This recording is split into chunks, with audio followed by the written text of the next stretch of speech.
Sir, गृह खात्यातील एका बनावट कागदपत्र प्रकरणी अधिकाऱ्याला अटक केलेली आहे, त्याच्यावर गुन्हे देखील दाखल झाले। असं आहे, या संदर्भातले सगळे जे डिटेल्स आहेत ते लवकरच आम्ही तुम्हाला देऊ। पण मध्यंतरीच्या काळात काही लोक बनावट गोष्टी करतायत असं लक्षात येत होतं, त्यामुळे 2-3 ठिकाणी कारवाया यापूर्वी देखील आम्ही केलेल्या आहेत आणि सगळे डिटेल्स लवकरच देण्यात येतील। वोट फॉर नोट पे आज सुप्रीम कोर्ट ने निर्णय दिया है कि किसी को भी एमएलए या एमपी किसी को भी बख्शा नहीं जाएगा। नहीं, इस निर्णय का तो हम स्वागत करते हैं, क्योंकि ये बिल्कुल सही बात है कि मामला अगर भ्रष्टाचार का हो तो किसी को इम्यूनिटी मिलने का कारण ही नहीं है। कोई एमएलए है, एमपी है, जनप्रतिनिधि है, इसलिए उसको भ्रष्टाचार का लाइसेंस तो नहीं दिया जा सकता।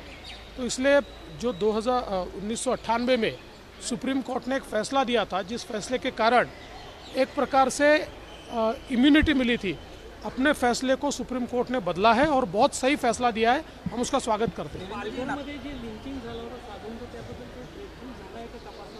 चाललेलं आहे, होईल काही ना काही चाललेलं आहे। नवनीत राणांनी म्हटलंय की मोदी प्रचंडाची उत्सुकता 195 ची पहिली लिस्ट आलेली आहे। महाराष्ट्रावरून चर्चा व्हायची आहे, पहिल्या लिस्टच्या वेळी महाराष्ट्र चर्चेला नव्हता, आता लवकरच चर्चा होईल। मला असं वाटतं की 8-10 दिवसात तुम्हाला काही ना काही मिळेलच। नवनीत राणा यांनी म्हटलं की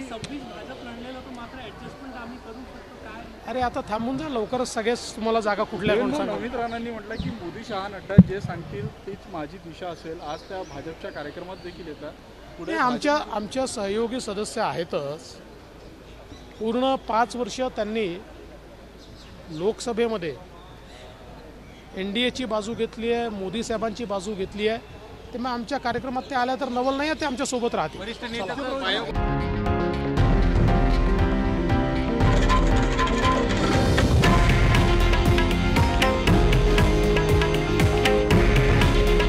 हे आहे देशातील नंबर 1 न्यूज नेटवर्क आणि आपण पाहत आहात TV9 मराठी।